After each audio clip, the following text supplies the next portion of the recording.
Hello dear students, आशा करता हूँ आप सभी बहुत अच्छे, स्वस्थ एवं कुशल होंगे।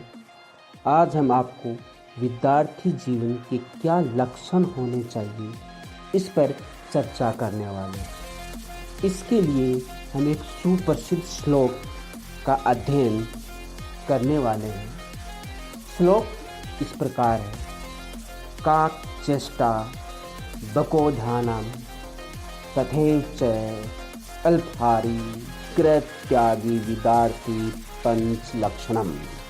अर्थात इस श्लोक के माध्यम से विद्यार्थी जीवन के 5 लक्षण बताए गए हैं। ये श्लोक आज से हजारों साल पहले लिखा गया, लेकिन इसकी उपयोगिता एवं विश्वसनीयता आज भी उतनी है जितनी उस समय थी और आगे भी उतनी ही रहने वाली है। ये श्लोक अपने आप में एक यूनिक श्लोक है। अब हम इस श्लोक के माध्यम से इस समझते हैं कि इसमें क्या बताया गया है। श्लोक का प्रथम शब्द काकचेष्टा।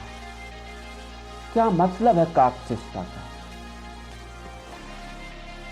इसके लिए हम एक कौवे की कहानी समझते हैं।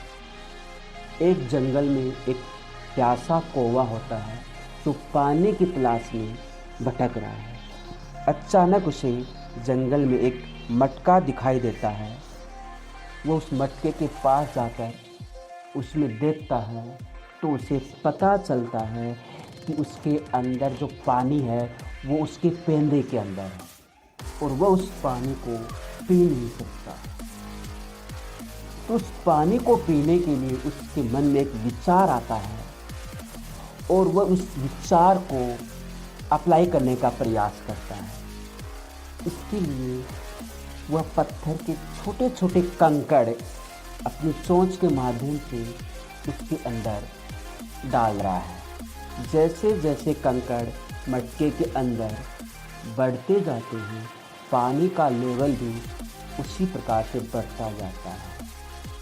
इस कार्य को करने में से काफ़ी वक्त लगता है, लेकिन वह लगातार बिना हारे थके अनवरत कर रहा है। अंत में पानी का लेवल मटके के शीर्ष तक पहुंचता है और कौवा उस पानी को पीकर अपनी प्यास बुझा लेता है। तो इस प्रकार कौवा अपने प्यास को बुझाने के लिए अपना एफर्ट, अपना प्रयास लगातार कर रहा है। इसी को हम कहते हैं काकचेष्टा। इसे अंग्रेजी में कहते हैं परसिवरेंस। बिलीव मी, यदि किसी इंसान के अंदर परसिवरेंस आ जाए या उस परसिवरेंस को अपना ले तो वो अपनी जिंदगी में जरूर सफल होगा। चाहे किसी भी विद्यार्थी को अच्छा डॉक्टर बनना है, अच्छा इंजीनियर बनना है, अच्छा बिजनेसमैन बनना है या कोई भी अच्छा प्रोफेशनल चुनना है, तो उसके लिए उसे परसिवरेंस बनना बहुत ज़रूरी है। क्योंकि परसिवरेंस ही हमें ये बताता है कि हमें लगातार बिना थके हारे अनवरत चलते रहना है, तभी हम अपनी मंजिल तक पहुंच पाते हैं। श्लोक का अगला जो शब्द है वो है बकोधानम। बकोधानम का क्या मतलब है?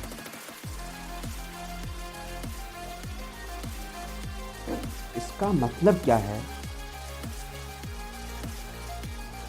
कि एक बगुला जिसको फिश का शिकार करना है, बीच पानी में अपना मुंह गड़ाए नीचे की तरफ देख रहा है, यानी वो पानी को लगातार देख रहा है। तो क्या वो पानी को देख रहा है? नहीं, बगुला पानी को नहीं देख रहा। बगुला ये देख रहा है कि पानी के अंदर जो मछली इधर से गुजरेगी उसको मैं मिस नहीं करूँगा, उसको मैं पकड़ के रखूँगा। यानी ये उसका फोकस है। बगुले के आसपास क्या घटित हो रहा है उसे उससे कोई मतलब नहीं है। उसे अपना ध्यान केवल केवल पानी के अंदर केंद्रित करके रखना है ताकि वह अपना शिकार कर सके। तो बगुले से हमें फोकस के बारे में पता चलता है कि बगुले के पास कितना ज़बरदस्त फोकस है। तो यदि विद्यार्थी जीवन में हम फोकस को अपनाते हैं, हमारा फोकस है, तो हम कोई भी कार्य आसानी से कर सकते हैं और अपने लक्ष्य तक पहुंच सकते हैं। इसलिए हमारा फोकस बहुत ज़रूरी है, जो हमें बगुले से समझने को मिलता है। अगला जो शब्द आता है वह श्वान निंद्रा। श्वान निंद्रा, इसका मतलब ये नहीं कि आप डीप स्लीप में ना जाएं। डीप स्लीप में जाना सेहत के लिए फायदेमंद है, लेकिन आप इस प्रकार से डीप स्लीप में चले जाएं कि आपको फर्क ही नहीं पड़ता है कि कल क्या होने वाला है या सुबह क्या होने वाला है या इतनी सुबह आपका एग्जाम का पेपर है। तो डीप स्लीप यानी श्वान निद्रा ये कहता है कि हमारे दिमाग में हर पल हर क्षण ये चलता रहना चाहिए कि हमारा एम क्या है। तो श्वान निद्रा आपको आपके एम के प्रति सचेत करती है, सजग रहती है कि आपका एम ही आपके दिमाग में घूमता रहना चाहिए। नेक्स्ट जो हमारा है वह है ग्रह त्यागी। एक कहावत चलती है, स्वस्थ शरीर में स्वस्थ मस्तिष्क का निवास होता है।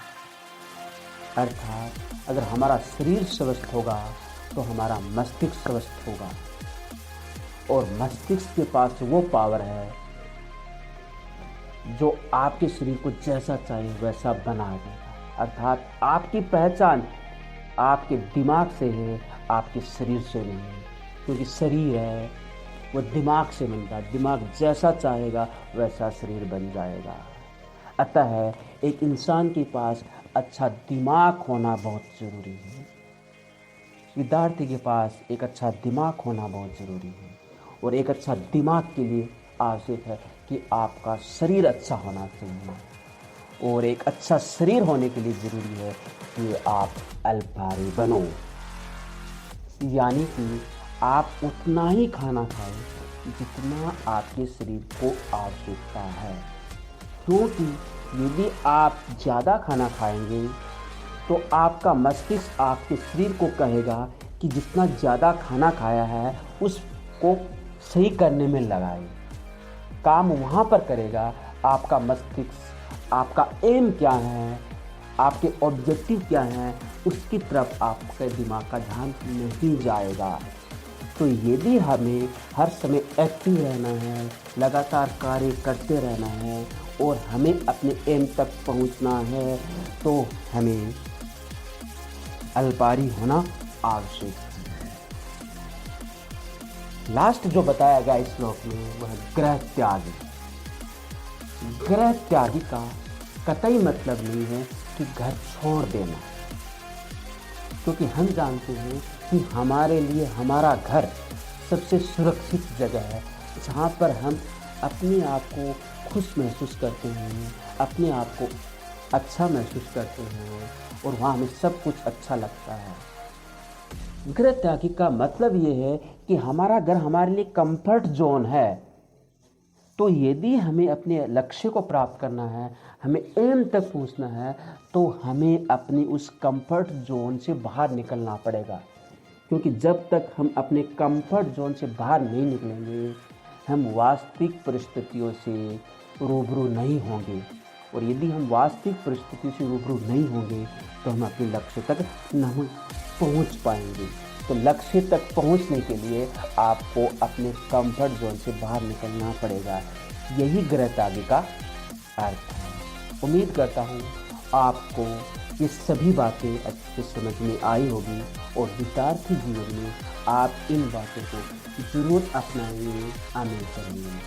धन्यवाद।